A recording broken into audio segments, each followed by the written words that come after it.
चलते हैं question number 2 की तरफ। 2.4 इसमें कह रहे हैं write the following as a single logarithm. तो जो हमारा फर्स्ट पार्ट था उसके अंदर लॉग एक्सपेंड करके दिया गया था फार्मूले की सूरत में। हम जब उसका आंसर निकालते थे तो सिर्फ एक रकम निकालते थे, साथ में लॉग कोई नहीं होता था। तो अब हमने लॉग जो इधर भी एक्सपेंड करके दिया गया, लेकिन हमने उसको लॉग की सिंगल फॉर्म में लेके आना। मतलब सवाल ये था, अगर हम इसको हल करते तो इस सूरत में करते, अगर इसके मुखालिफ जाते तो चलते हैं हम इस सवाल की तरफ। इसे देखते हैं कि ये कैसे हल करना है। तो ये जो सवाल है ये है लॉग से पहले 1/2 लॉग 25 प्लस 2 लॉग 3। तो यहाँ लॉग की बेस नहीं है, हम इसको 10 भी मान सकते हैं। तो ये जो लॉग से पहले रकम आती है अकॉर्डिंग टू पावर लॉ, ये बन जाती है इस वैल्यू की, यहाँ पर आके ये जो है ना पावर, प्लस यहाँ पर भी 2 है तो 2 भी 3 की जाके यहाँ पर एक्सपोनेंट की सूरत में हमने लिख दिया। अब आगे लॉग वैसे 25, इसको हमने 5 का स्क्वायर लिखा क्योंकि 5 को 5 से मल्टीप्लाई करें तो 25 आता है, और जो पावर थी वो वैसे, प्लस लॉग 3 का स्क्वायर ओपन किया तो 9 आ गया हमारे पास। अब अगर इसको हम देखते हैं 5 2 इस होल की पावर 1/2, 2 से कैंसिल, 2 नीचे है, ये 2 ऊपर है, ये कैंसिल, तो 5 की पावर 1, तो ये 5 की पावर 1, यहाँ 2 से कैंसिल 5 प्लस लॉग 9 वैसे। अब ये प्रोडक्ट लॉ में एक्सपेंड है, खुला हुआ है, तो हमने लॉग और इस लॉग को 1 टाइम लिख दिया, 5 वैसे प्लस को मल्टीप्लाई के साइन में चेंज किया, लॉग 9 वैसे लिख दिया। अब लॉग वैसे 5 को 9 से मल्टीप्लाई किया तो 45। तो अब हम चलते हैं क्वेश्चन नंबर 2 के सेकंड पार्ट की तरफ। इसका जो सेकंड पार्ट है वो है log 9 माइनस log 1/3। तो इसमें कोशेंट लॉ लगाना है क्योंकि यहाँ पर माइनस आ रहा है। तो log सेम है, log यहाँ पे लिख दिया, log के साथ 9 था वो पहले, अब माइनस की वजह से ये डिवाइड का साइन आ गया। पहले जब यहाँ पे प्लस आता था तो हम उसको मल्टीप्लाई में चेंज करते थे, और log के सामने 1/3 है तो ये 1/3 हमने यहाँ लिख दिया। अब इसको अगर हम मज़ीद हल करें तो ये भी बटा 2 बटा, तो इसको आसानी के लिए मैंने यहाँ पर 9 लिखा, और ये जो 9 का डिवाइड था इसको हमने डिवाइड के साइन में चेंज कर दिया, और उसके नीचे था 1/3 तो उसके सामने लिख दिया 1/3। अब log 9 वैसे डिवाइड के साइन को मल्टीप्लाई में जब हम चेंज करते हैं तो सामने वाली वैल्यू उलट हो जाती है, यानी कि 3 ऊपर आ जाता है और 1 इसके नीचे हम 1 लिखते नहीं हैं। log वैसे 9 को जब 3 से मल्टीप्लाई किया 27, यही हमारा आंसर। अब हम चलते हैं log की बेस 5, फिर सामने जो उसकी वैल्यू है b का स्क्वायर डॉट यानी मल्टीप्लाई log की बेस a 5 की पावर 3। तो इस सवाल में अगर हम देखें कि log यहाँ पर 5 आ रहा है, log यहाँ पर a आ रहा है, तो इसके लिए हमारी बुक में जो लॉ है वो है चेंज ऑफ बेस लॉ।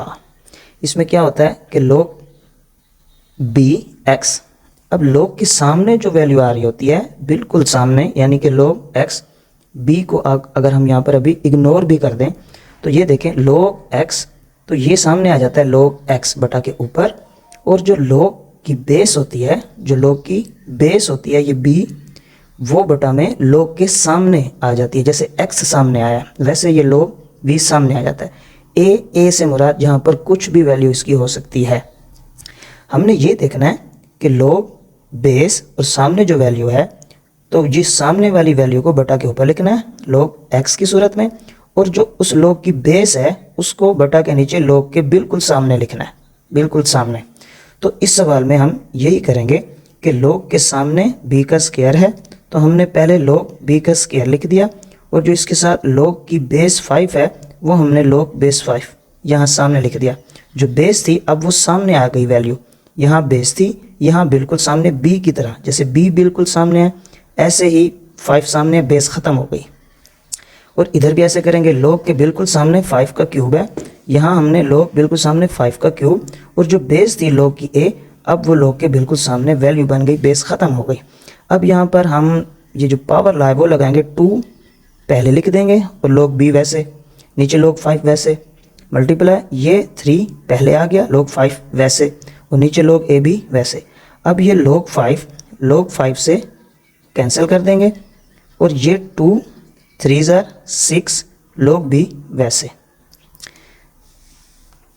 अब यहाँ पर हम इसको वापस जैसे हमने सवाल में लिखकर, जैसे हमने यहाँ सवाल में log b को ऊपर लिखा था और बेस को नीचे लिखा था, यहाँ पर भी वैसे करेंगे कि 6 तो वैसे इसको हमने कुछ नहीं किया, log b, ये b सामने आ गया और जो log के साथ हमने नीचे वैल्यू लिखी थी अब वो इसी log के यहाँ बेस बन जाएगी, यहाँ बेस बन गई।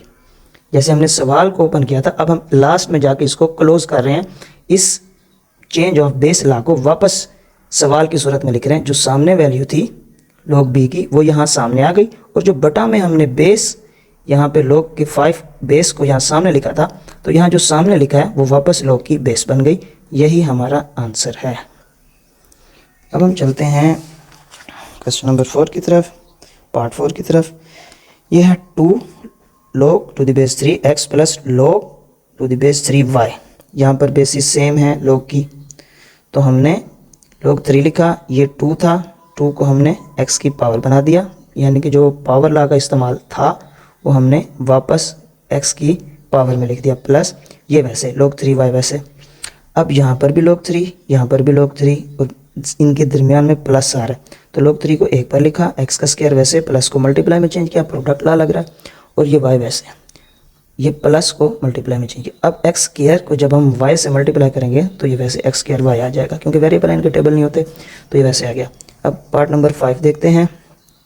इसमें भी स्टार्ट में 4 आ रहा है, log बेस 5, यहाँ भी log बेस 5, यहाँ भी log टू द बेस 5। तो स्टार्ट में जो 4 आ रहा है, अभी जैसे हमने सवाल किया, ये भी यहाँ पे x की पावर में आ गया, एक्सपोनेंट में 4, वहाँ 2 था, यहाँ 4, minus log to the base 5 y वैसे, plus log to the base 5 z वैसे। अब अगर इन दो में देखें तो माइनस आ रहा है, कोशेंट लॉ लगेगा, और अगर इसको देखें तो फिर ये यहाँ पर प्रोडक्ट लॉ लगेगा। तो log 5 दो दफ़ा था, एक बार लिखा, इसके साथ जो पहले पावर आ रही थी वो बटा के ऊपर x की 4 माइनस की वजह से डिवाइड लगा, और log 5 चूंकि हम एक बार लिख चुके हैं तो y डिवाइड में आ गया, plus log to the base 5 z वैसे।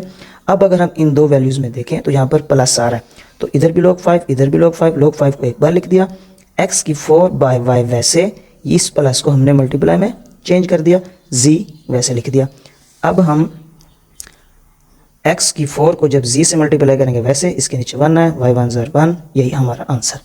लास्ट जो इसका पार्ट है क्वेश्चन नंबर 2 का, उसके अंदर कह रहे हैं 2 ln, ln मीन नेचुरल लोगार्थम।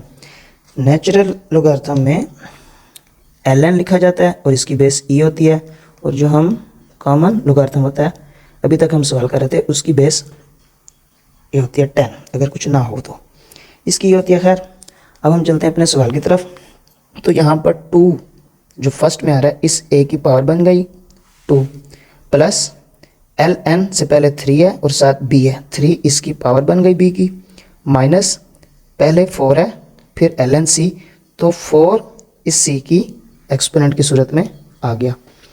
अब ln a square plus ln b cube, इन दो में प्रोडक्ट लॉ लग रहा है, तो ln को हमने यहाँ पर एक बार लिख दिया, a स्क्वायर वैसे, प्लस को मल्टीप्लाई में चेंज किया, ln चूँकि हम एक बार कॉमन ले चुके हैं, और b की क्यूब को इसके साथ लिख दिया, माइनस ln c की 4।